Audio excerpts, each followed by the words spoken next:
Hello friends, అందరికీ నమస్తే అండి. Welcome to our channel. So రేపటి రోజున ఇవ్వబోతున్నటువంటి సెప్టెంబర్ నెల పెన్షన్లు ఏవైతే ఉన్నాయో, సో వాటికి సంబంధించి రూ. 6,000 పెన్షన్ ఎవరికి వస్తుంది, రూ. 15,000 పెన్షన్ ఎవరికి వస్తుంది, అదేవిధంగా రూ. 4,000 పెన్షన్ ఎవరికి వస్తుంది అనేది ఈ వీడియోలో చెప్తాను.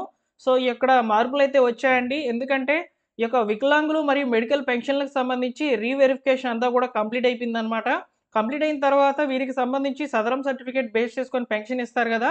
ఈ సదరం సర్టిఫికేట్ పర్సెంటేజ్ల ఆధారంగా అయితే సో పెన్షన్స్ అనేటివి చేంజ్ అయిపోయి ఉన్నాయన్నమాట. సో ఈ యొక్క పర్సెంటేజ్ చేంజ్ కావడంతో ఇక్కడ రూ. 15,000 పెన్షన్ పొందుతున్నటువంటి వాళ్ళకి వచ్చేసి రూ. 6,000 పెన్షన్ వచ్చింది. రూ. 6,000 పొందుతున్నటువంటి వాళ్ళకి వచ్చేసి రూ. 4,000 పెన్షన్ వచ్చేసింది. ఇలా చాలా మార్పులు అయితే చోటు చేసుకున్నాయి. సో ఈ వీడియోలో నేను మీకు క్లియర్‌గా ఇన్ఫర్మేషన్ అనేది అందిస్తాను. ఎందుకంటే రేపటి రోజున పెన్షన్ డిస్ట్రిబ్యూషన్ అనేది జరగబోతుంది కాబట్టి చాలా మందికి కూడా ఈ ఇన్ఫర్మేషన్ అనేది తెలియదు. అంటే ఎందుకు పెన్షన్ మార్పు చెందింది అని ఆందోళన అయితే పడుతూ ఉంటారనమాట. సో వారందరికీ కూడా క్లియర్‌గా ఇన్ఫర్మేషన్ ఈ వీడియోలో అయితే అందించబోతున్నాను. సో మీలో ఎవరైనా సరే ఈ కేటగిరీకి సంబంధించినటువంటి పెన్షన్‌లకు సంబంధించి రీఅసెస్‌మెంట్‌కి గనుక వెళ్ళిపోయి ఉన్నట్లయితే ఈ మార్పులనేటివి మీరు గమనించండి. అదేవిధంగా మీ బంధుమిత్రులు ఎవరైనా గనుక ఉన్నట్లయితే ఇలా పెన్షన్ అనేది చేంజ్ అయ్యింది అని బాధపడుతున్నటువంటి వాళ్ళకి ఈ ఇన్ఫర్మేషన్‌ని షేర్ చేయండి. ఓకేనా? సో ఇక టాపిక్‌లోకి అయితే వెళ్ళిపోదాము. సో నేను ఈ యొక్క టాపిక్ మీద ఒక చిన్న పీడీఎఫ్ అయితే రెడీ చేశాను. మీకు క్లియర్‌గా సింపుల్‌గా అయితే పాయింట్ టు పాయింట్ అయితే ఉంటుందండి ఇందులో. సో ఒకసారి చూసుకోవచ్చు. నేను మీకు క్లియర్‌గా అయితే చెప్తాను.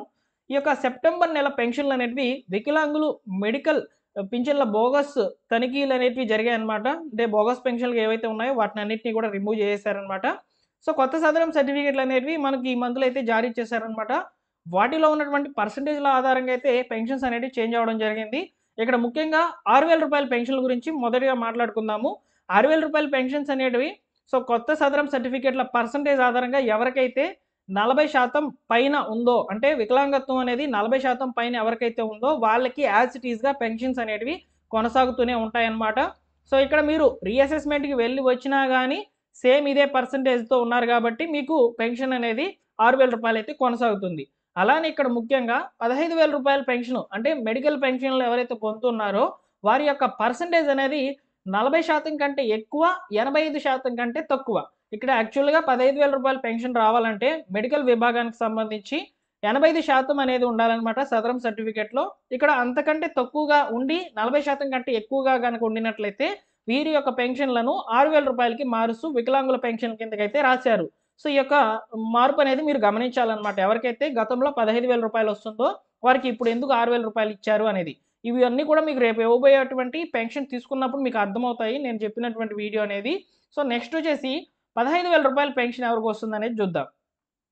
15,000 పెన్షన్ పొందుతున్నటువంటి మెడికల్ పేషెంట్లు ఎవరైతే ఉన్నారో వారి యొక్క కొత్త సదరం సర్టిఫికేట్‌లో ఉన్నటువంటి పర్సెంటేజ్ కూడా 85% కంటే ఎక్కువగా ఉండినట్లయితే యాజ్ ఇట్ ఈస్‌గా రూ. 15,000 అయితే రావడం జరుగుతుంది. ఓకేనా? ఇక్కడ 40% కంటే ఎక్కువ, 85% కంటే తక్కువగా గనక ఉంచినట్లయితే రూ. 6,000 పెన్షన్‌లోకైతే మారుస్తున్నారు. అలానే ఇక్కడ ముఖ్యంగా 40% కంటే తక్కువగా గనక ఉండినట్లయితే సో మీ యొక్క పెన్షన్‌ని రూ. 4,000 పెన్షన్‌కి ఎలిజిబుల్ అయితే దాంట్లోకి మారుస్తున్నారు.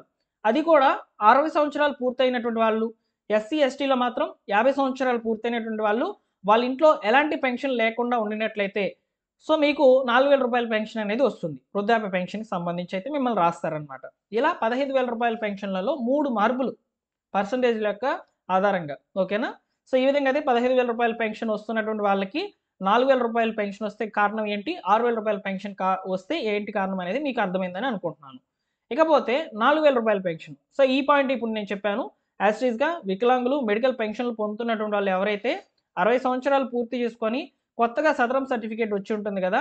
ఆ కొత్త సదరం సర్టిఫికేట్ పర్సెంటేజ్ అనేది 40% కంటే తక్కువగా గనక ఉండినట్లయితే మీకు రూ. 4,000 పెన్షన్ అనేది వస్తుంది. అలానే రిమైనింగ్ అంటే ఈ యొక్క వికలాంగులు మెడికల్ పెన్షన్‌లు కాకుండా రిమైనింగ్ ఏవైతే ఉన్నాయో పెన్షన్‌లు రూ.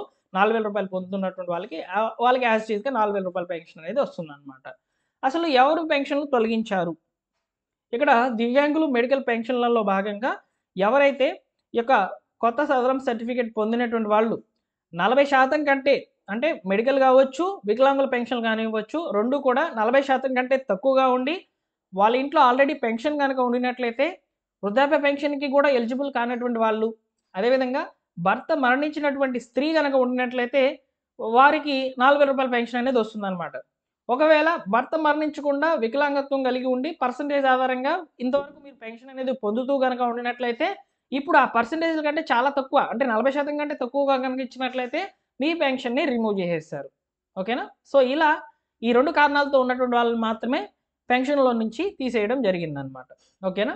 అయితే ఇప్పుడు మేము అప్పీల్ చేసుకున్నాం. సో, మా పెన్షన్ అనేది అప్పీల్ చేసుకున్నాం. సో, ఇక్కడ మాకు పెన్షన్ అనేది రద్దయిపోయింది అనుకున్నటువంటి వాళ్ళు అప్పీల్ చేసుకున్నట్లయితే మీకు పెన్షన్ అనేది హోల్డ్. అంటే మీకు పెన్షన్ అయితే రాదు. రద్దు కాబడింది అని ఎవరికైతే నోటీస్ వచ్చిందో వారికి సంబంధించి మాత్రము అప్పీల్ చేసుకున్నట్లయితే వారి పెన్షన్ అనేది హోల్డ్ అయిపోయి ఉందనమాట. అయితే అప్పీల్ చేసుకున్నటువంటి వాళ్ళకి కొంతమందికి పెన్షన్ అనేది వస్తుంది. అది ఎవరంటే సో, టెంపరరీ సదరం సర్టిఫికేట్ ఎవరికైతే వచ్చి ఉంటుందో వాళ్ళకి యాజ్ ఇట్ ఈస్‌గా అంతకుముందు ఏ పెన్షన్ ఇస్తున్నారో ఆ పెన్షనే వస్తుందనమాట. పేర్లు కూడా యాడ్ అయినాయన్నమాట. వారి యొక్క పెన్షన్ అలాట్ కూడా అయిందనమాట వాళ్ళకి. వారి పేర్లయితే వచ్చి ఉన్నాయి. సెప్టెంబర్ నెలలో మీకు పెన్షన్ గతంలో ఏదైతే ఇస్తున్నారో అదే ఇస్తారనమాట. ఓకేనా? ఇక్కడ ఛాలెంజ్ చేసినటువంటి వాళ్ళు అంటే పర్సెంటేజ్‌ల ఆధారంగా చేంజ్ అయిపోయి ఉంటుంది కదా! రూ. 15,000 నుంచి 6,000కి, 4,000కి ఇలా చేంజ్ అయిపోయి ఉంటుంది కదా! రూ. 6,000 నుంచి రూ. 4,000కి ఇలా చేంజ్ అయినటువంటి వాళ్ళు అప్పీల్ చేసుకున్నట్లయితే మీకు ఆల్రెడీ అప్పీల్ నోటీస్‌లో అంటే అప్పీల్ చేయకంటే ముందుగా కొత్త సదరం సర్టిఫికేట్‌లో ఏ పెన్షన్ అయితే ఇచ్చి ఉన్నారో ఆ పెన్షనే యాజ్ ఇట్ ఈస్‌గా మీకు కొనసాగుతుంది సెప్టెంబర్ నెలలో. ఓకేనా? అప్పీల్ చేసుకున్నటువంటి వాళ్ళకి సంబంధించి ఇచ్చేటువంటి పెన్షన్‌లనేటివి ఈ విధంగా అయితే ఉండబోతున్నాయి. నెక్స్ట్ వచ్చేసి ముఖ్యంగా ఈ దివ్యాంగులు మెడికల్ పెన్షన్‌లలో ఇంతవరకు నోటీస్ అనేది రాలేదు మాకు. మేము రీఅసెస్మెంట్‌కి వెళ్ళాం. మా సదరం సర్టిఫికేట్ కూడా రాలేదు. మాకు పెన్షన్ వస్తుందా? పోయిందా? అని చెప్పి అడుగుతున్నారు. సో, ఇలాంటి వాళ్ళు మీకు గతంలో పాత సదరం సర్టిఫికేట్ పర్సెంటేజ్ ఏదైతే ఉందో అంతకుముందు ఏ పెన్షన్ అయితే ఇస్తున్నారో అదే పెన్షన్ కొనసాగుతుంది. మీకు నోటీస్ వచ్చేంత వరకు. ఓకేనా? ఇక రద్దయిపోయినటువంటి వాళ్ళకి సంబంధించి నోటీస్ వస్తుంది. అప్పీల్ పెట్టుకో ఉంటారు కదా! సో, మీకు 30 రోజుల తర్వాత మీకు నోటీస్ అనేది వస్తుంది. ఖచ్చితంగా ఈ నెలలో వస్తుందనమాట సెప్టెంబర్ నెలలో.